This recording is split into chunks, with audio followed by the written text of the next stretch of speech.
Israel और Hamas के बीच युद्ध विराम लागू हो गया है। बंधकों की रिहाई का सिलसिला भी शुरू हो गया है। पहले दौर में हमास ने जहां 3 इजरायली बंधकों को रिहा किया, तो वहीं इजराइल ने 90 फिलिस्तीनी बंधकों को रिहा किया। लेकिन अब इस युद्ध विराम को ईरान ने इजराइल की हार बताया है। इस खबर की तफसील में चलेंगे, लेकिन पहले आपको दिखाते हैं कि जब महीनों से हमास की कैद में बंद 3 इजरायली महिलाएं रिहा होने के बाद अपने घर पहुंची, तो क्या दृश्य देखने को मिला।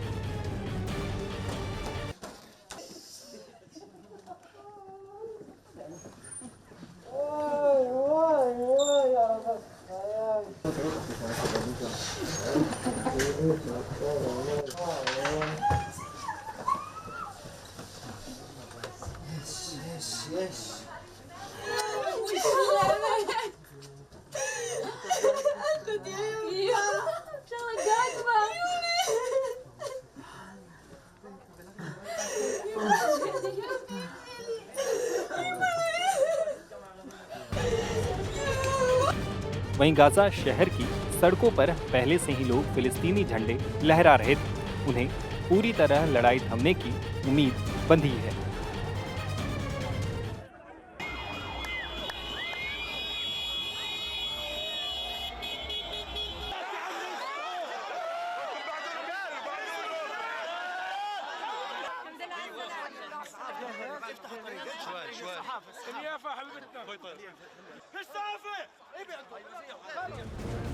इसी बीच ईरान के सेना प्रमुख इस्माइल कानी ने इस युद्ध विराम को इजराइल की हार बताया है। उन्होंने कहा, जायोनी शासन के खूनी, बाल हत्यारे, कसाई, फिलिस्तीनी, लेबनान और क्षेत्र के उत्पीड़ित लोगों के खिलाफ 15 महीने तक किए गए बेलगाम अपराधों के बाद आज युद्ध विराम स्वीकार करने के लिए मजबूर हुए।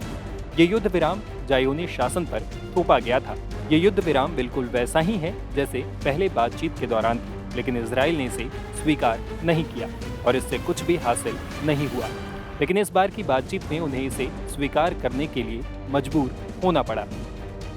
बता दें कि इजराइल ने जहां 90 बंदी रिहा किए, वहीं हमास ने केवल 3 इजरायलियों को छोड़ा है। हमास ने कहा कि बंधकों के बदले रिहा होने वाले फिलिस्तीनियों के पहले समूह में 69 महिलाएं और 21 किशोर शामिल हैं। रविवार को समझौता लागू होने तक उत्तरी गाजा में जारी रही लड़ाई में इजरायली गोलाबारी और बमबारी में 13 फिलिस्तीनी मारे गए।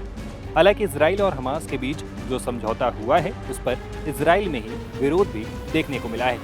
पहले आपको बता देते हैं कि इस युद्ध विराम की शर्तें क्या हैं। दरअसल इस समझौते के मुताबिक हमास एक बंधक को रिहा करेगा, तो उसके बदले में इजराइल को 30 बंधकों को रिहा करना पड़ेगा। यानी हमास की कैद में बंद एक बंधक के बदले इजराइल 30 फिलिस्तीनी कैदियों को रिहा करेगा। हमास 6 हफ्ते में कुल 33 बंधक रिहा करेगा। इनमें महिलाएं, बच्चे, 50 वर्ष से ज्यादा के पुरुष, बीमार और घायल होंगे। ये अदला बदली रेड क्रॉस के जरिए होगी। अनुमान है कि हमास और इस्लामिक जिहाद के पास 98 इजरायली और विदेशी बंधक हैं, लेकिन इनमें जीवित करीब आधे ही हैं। कुछ बंधकों के शव हमास के पास होने की जानकारी है, जिन्हें वो इजराइल को सौंपेगा। संघर्ष विराम समझौते पर मतभेदों को लेकर राष्ट्रीय सुरक्षा मंत्री इतमार बिन ग्विर और उनकी नेशनलिस्ट रिलीजियस पार्टी के 2 अन्य मंत्रियों ने 100 मंत्रिमंडल से इस्तीफा दे दिया।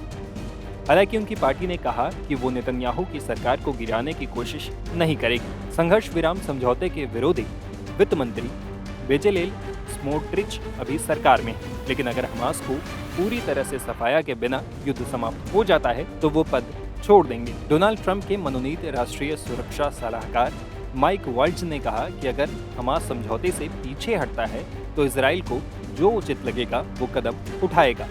अमेरिका इजराइल का पूरा समर्थन करेगा। हमास कभी गाजा पर शासन नहीं कर सकेगा। ये पूरी तरह से अस्वीकार्य है। वहीं ईरान ने भी एक तरह से इजराइल को इस समझौते के लिए चिढ़ा दिया है। हालांकि युद्धरत गाजा की सड़कों पर शांति और घर लौटे बंदियों के परिजनों के चेहरे पर जो सुकून देखने को मिला, ये किसी भी युद्ध से कहीं बढ़कर है। लिहाजा उम्मीद की जानी चाहिए कि गाजा की शांति स्थायी हो सके।